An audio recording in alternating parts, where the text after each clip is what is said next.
అలా పెట్టండి ఖచ్చితంగా వస్తుంది.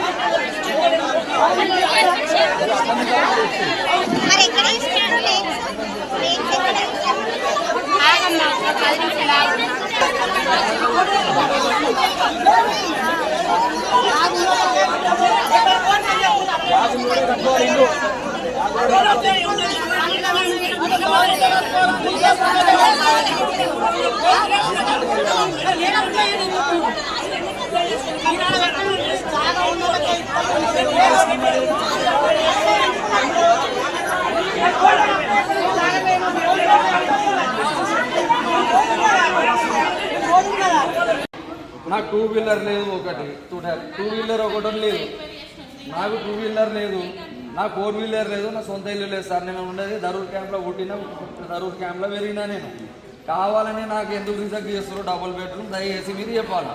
మేము వచ్చి 3 రోజులు అవుతుంది చెప్తున్నా మీకు సార్. మీరు 3 రోజులు అవుతుంది కావచ్చు మీరు వచ్చి. నేను 20 సంవత్సరాల నుంచి తిరుగుతున్నా. ఇదిగోండి, నాకు ఇంత పెద్ద బాబు ఉన్నాడు. నేను సార్ ఒక్క నిమిషం నా మాట ఏంటండి. ఇంతంత పిల్లాడప్పటి నుంచి నేను తిరుగుతున్నా. ఇలా ఇంత పెద్ద పిల్లాడైతే నాకు లేదు. ఇండ్లు ముండోళ్ళకు కూడా ఇండ్లు వచ్చినాయి, ఇండ్లు లేని నాకు వచ్చింది. నేను సైకిల్ మీద తిరుగుతున్నా దరూర్ క్యాంప్. అర్థమైంది. మరి ఎవరు సార్ ఇదంతా రిజెక్ట్ చేసేది? అంతా 24వ తారీఖు రచ్చబండ ఎప్పుడు సార్? 2011. నేను చెప్పేది వింటావా వినవా? ఇలాంటి వాటికి మీకు ప్రాబ్లం ఉంది, మీకు ఎందుకు అనుకున్నారు కదా. కమిషనర్ స్థాయిలో వెళ్ళి తీసుకుంటున్నారు. అక్కడ మున్సిపల్ ఆఫీస్ ఇక్కడ మా పాత బస్ స్టాండ్ ఉంది కదా, రేపు వెళ్ళేసి అడగండి అక్కడ అసలు ఎందుకు అవుతుంది. ఎవరు అడగాల సార్ ఇది పట్టుకుపోయి? Commissioner sir, municipal commissioner sir కదా. అంటే సంబంధం మీకు లేదన్నట్టు. మాకు జస్ట్ లిస్టులు వచ్చి చదవాలి. ఎన్నిసార్లు సార్ తిరిగి చెప్పులు కూడా అధికారం లేదు, రిజెక్ట్ ఇచ్చే అధికారం లేదు. చెప్పులు కూడా అరిగిపోతున్నాయి సార్. అది తీసుకొని కౌంటర్లు వేసుకోవడం అంతే. అదే ఎందుకంటే క్యాంప్ లో, దరూర్ క్యాంప్ లో జీవన్ రెడ్డి మనుషులం మేము అనేవి ఇంత ముద్ర కొట్టిర్రు. ఆ ముద్ర మీదనే మాకు క్యాన్సల్ చేస్తున్నారు డబల్ బెడ్రూమ్, అంతే, వేరేది ఏం లేదు.